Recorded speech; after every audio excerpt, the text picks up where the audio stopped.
안녕하세요. 대단히 반갑습니다. 세계사의 중심으로 재입장한 중국 23위. 14억 경제 인해 전술로 팍스 시니카, 팩스 시니커, 중국 주도 세계 평화 꿈.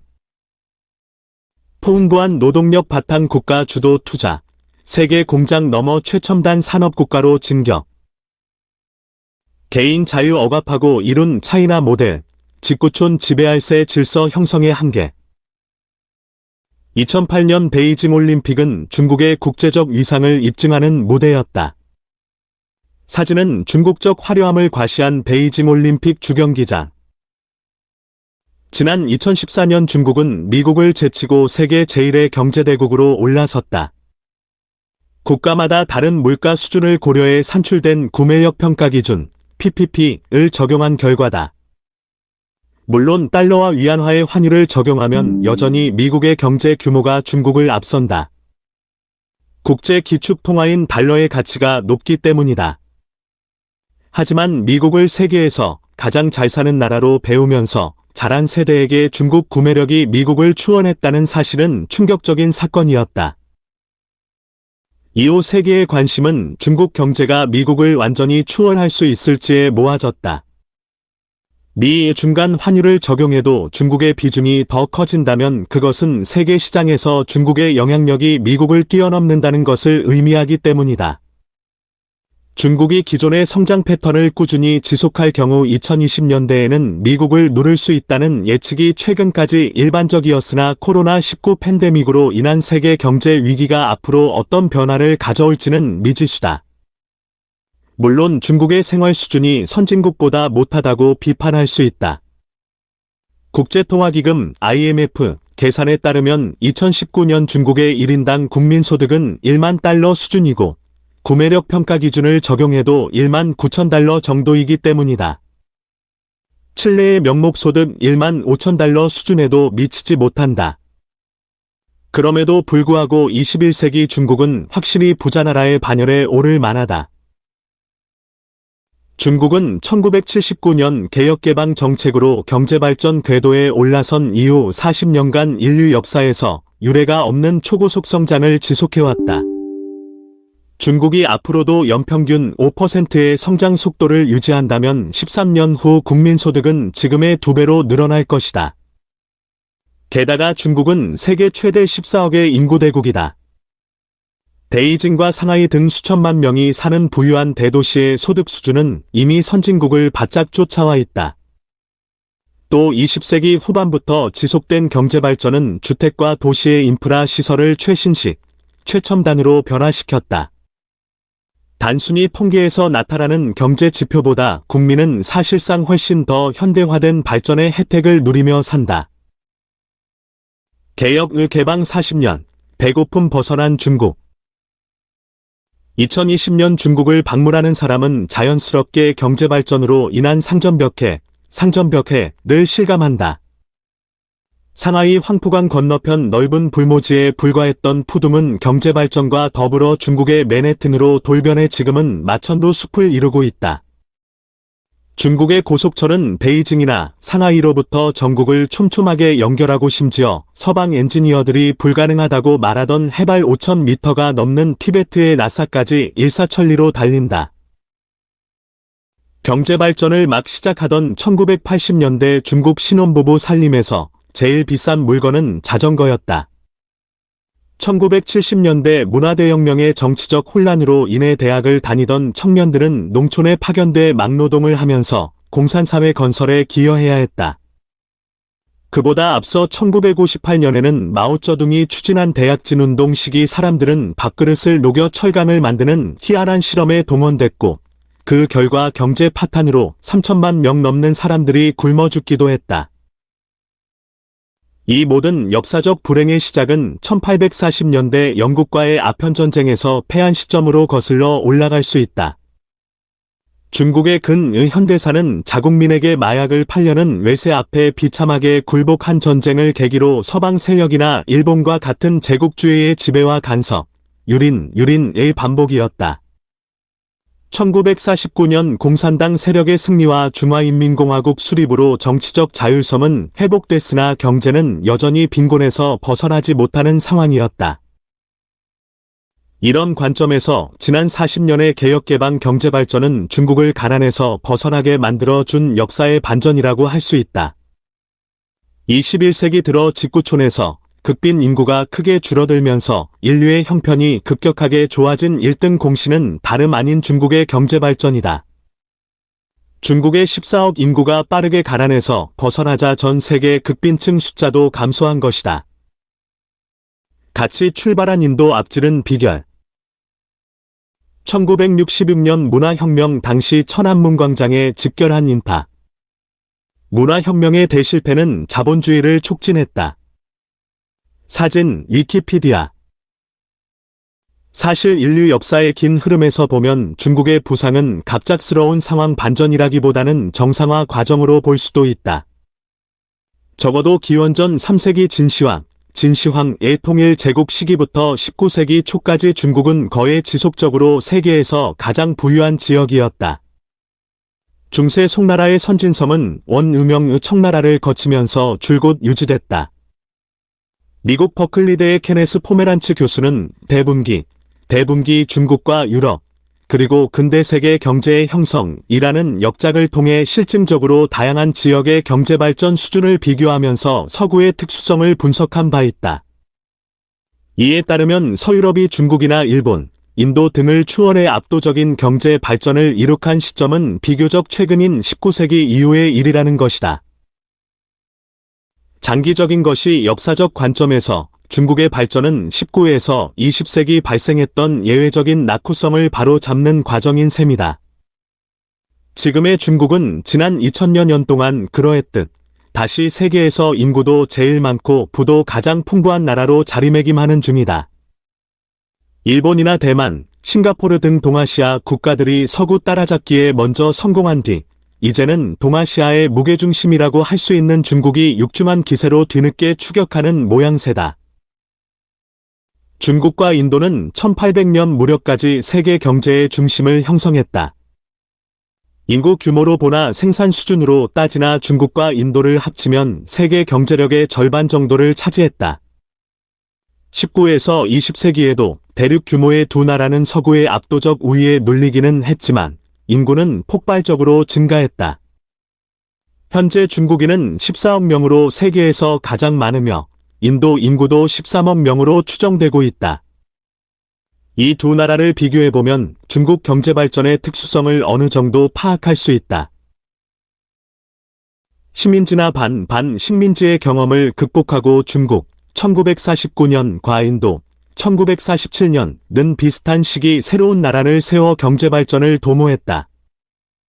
중국은 공산당의 주도 아래 독재 체제로 경제발전을 추진한 반면 인도는 민주주의 체제에서 발전을 노렸다. 하지만 중국 경제발전의 성과가 인도에 비해 월등하다고 해서 독재가 민주주의보다 훌륭한 결과를 가져온다고 속단해서는 곤란하다. 중국처럼 공산당이 제멋대로 경제를 이끌어 나가는 곳에서는 앞서 언급했던 대약진 운동처럼 처참한 결과를 낳을 수도 있기 때문이다. 중국이 경제발전에 획기적인 성공을 거둔 가장 큰 이유는 사회문화적 근대화 과정에서 인도보다 월등하게 앞선 점이 있었기 때문이다. 경제발전의 핵심은 시민들의 평등의식이다. 나도 남처럼 성공하고 잘 살 수 있다. 는 의지가 무엇보다 중요하다. 불행히도 현대 인도는 형식적으로 정치적 민주주의를 표방하지만 사회와 문화는 여전히 봉건적 카스트 제도에 묶여 있다. 실제 대다수의 사람은 카스트 안에서만 결혼한다. 반면 중국 정치체제는 일당 독재지만 인간은 기본적으로 평등하다는 의식을 공유한다. 그것은 유교나 불교가 지닌 인문주의 전통의 결과일 수도 있고, 공산당 정부가 적극적으로 봉건 시대의 사회적 차별을 제거하면서 평등의식을 고조시킨 결과일 수도 있다. 유교에서는 누구나 노력해서 학습하는 과정을 통해 인격을 고양할 수 있다고 본다. 게다가 공산당 정부는 전족과 같은 구시대의 악습을 폐지하는 것은 물론 남녀 차별의 폐습을 개선하는 데도 크게 기여했다. 마오쩌둥부터 농민까지 서로 동지, 라고 부르는 중국 사회와 카스트가 다르면 어울리지도 않는 인도 사회의 경제발전 잠재력은 천양지차다. 중국이 개혁 개방을 시작한 것이 1979년이고 인도가 개방정책을 펴기 시작한 것도 1990년대다. 사실상 개방사회를 향한 두 나라의 정책 실험이 시기적으로 큰 차이를 드러내는 것은 아니다. 하지만 중국은 세계 경제에 성공적으로 통합된 반면 인도는 여전히 일부 산업을 제외하면 불평등 문화의 특성을 고유하게 간직하고 있다. 2020년에도 명목상 1인당 국민소득도 중국이 인도보다 대략 5배나 많다. 공산주의 실험 접고 자본주의 접목. 중국을 개혁 후 개방으로 이끈 덩샤오핑 가운데. 사진 위키피디아. 중국과 인도가 것이 역사적으로 세계의 중심을 형성한 두 거인이라면 중국과 소련은 20세기 냉전 시기 유라시아 대륙을 호령한 강대국들이다.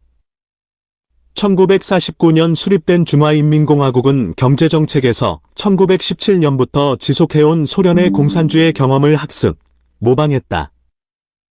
소련의 공산주의란 국가가 경제의 중심축이 되어 모든 것을 계획하고 관리하고 통제하는 체제다.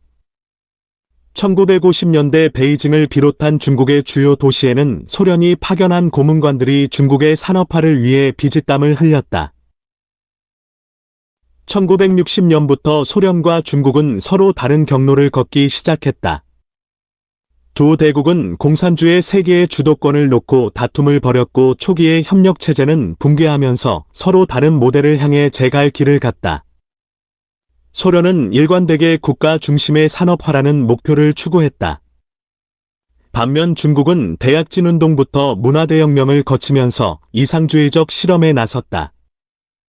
사후적으로 보면 중국과 소련의 실험은 경제적으로 모두 실패했다. 역사에서 자주 발견할 수 있는 아이러니는 정책 실패 과정을 통해 확연하게 드러났다. 중국이 소련보다 더 확실하게 더 일찍 실패했다. 대약진운동과 문화대혁명 시기는 경제적 관점에서 수천만 명의 인명을 앗아간 결정적인 실책이었고 도시나 농촌, 그 어디에도 풍요를 가져오지 못했다. 소련의 국가 중심 산업체제가 시장에서 쓸모없는 철강과 기계들을 생산하며 1980년대까지 버텼다면 중국은 아예 일찍 실패한 탓에 마오쩌둥이 사라지자 곧바로 개혁에 나서는 운이 따랐다고 볼 수 있다. 시기적으로도 중국이 자본주의를 넘보기 시작한 1979년부터는 직구촌에는 신자유주의 세계화의 바람이 본격적으로 불기 시작했다. 미국의 로널드 레이건 대통령과 영국의 마거릿 대처 총리의 집권은 세계화의 출발을 알렸다.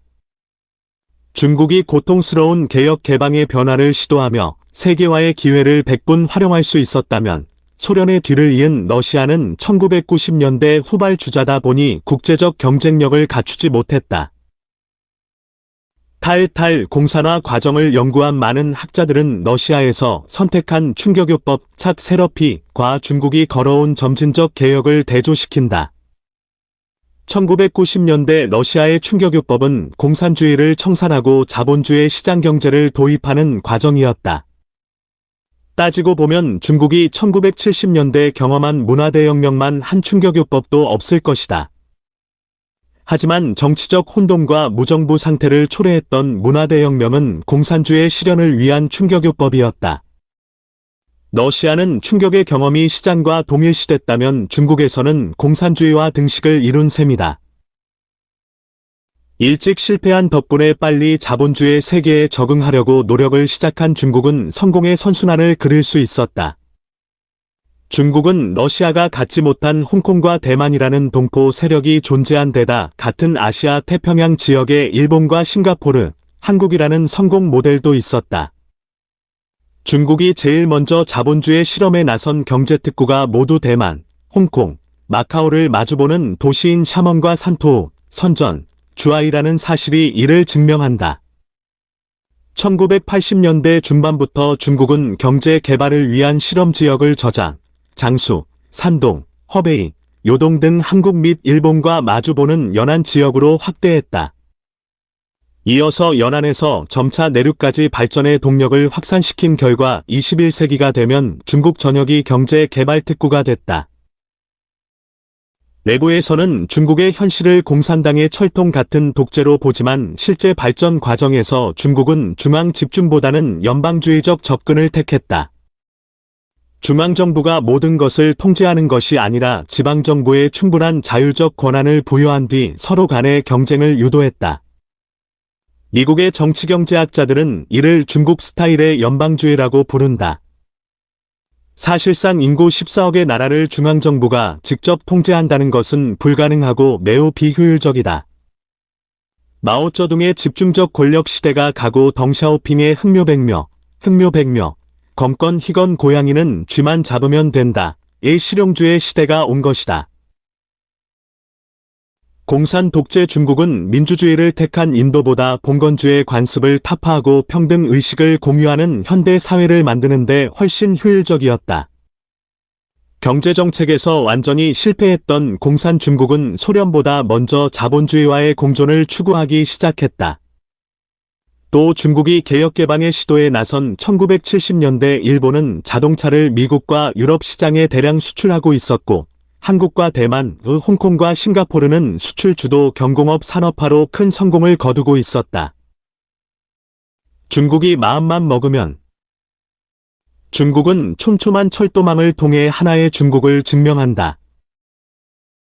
덕분에 중국은 일본이나 아시아의 4마리 호랑이가 걸었던 길, 이미 성공이 확인된 전략을 차근차근 재현하면 되는 후발주자의 이점을 충분히 누릴 수 있었다. 중국은 소련 모델인 중화공업 중심의 근대화를 포기하고 해외 시장에 수출할 수 있는 상품을 중점적으로 생산하기 시작했다.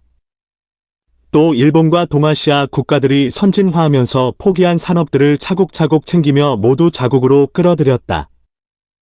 민주화로 생산 비용이 오르게 된 한국과 대만의 산업 생산을 이어받은 중국은 점차 세계의 공장으로 발전해 나갔다. 동아시아에서 진행된 이런 산업의 흡수 통합 과정은 서구에서 미국이 유럽의 다양한 나라 산업을 모두 빨아들인 과정과 유사하다.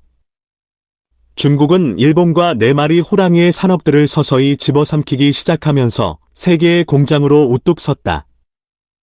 경제사에서 세계의 공장이란 표현은 19세기 영국에 적용됐다. 영국은 19세기 중반 철강이나 면직 등 세계 주요 생산의 절반 이상을 담당할 정도로 압도적인 경쟁력을 자랑했기 때문이다. 21세기에 들어서면서 중국은 과거 영국 못지않은 생산기지로 우뚝 선다.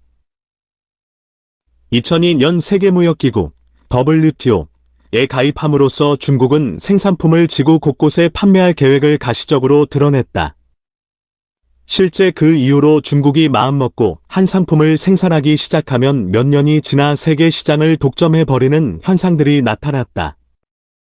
예를 들어 세계의 안경이나 속옷은 중국의 한 도시에 생산이 집중돼 만들어진다. 과거 영국의 맨체스터가 세계의 면직물 생산을 독점하던 현상과 유사하다. 중국이 세계에서 가장 저렴하면서도 상대적으로 교육 수준이 높은 노동력을 지녔고 또 최신의 생산 설비를 갖출 수 있었기에 가능한 현상이었다. 2010년대가 되면 중국은 경공업에서 중화학 산업으로 또 첨단 산업으로 발전을 거듭한다.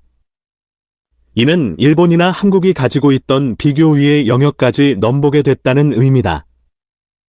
대표적으로 자동차 생산과 소비에 있어 중국은 미국이나 일본을 제치고 세계 최대 시장, 최대 생산국으로 부상했다.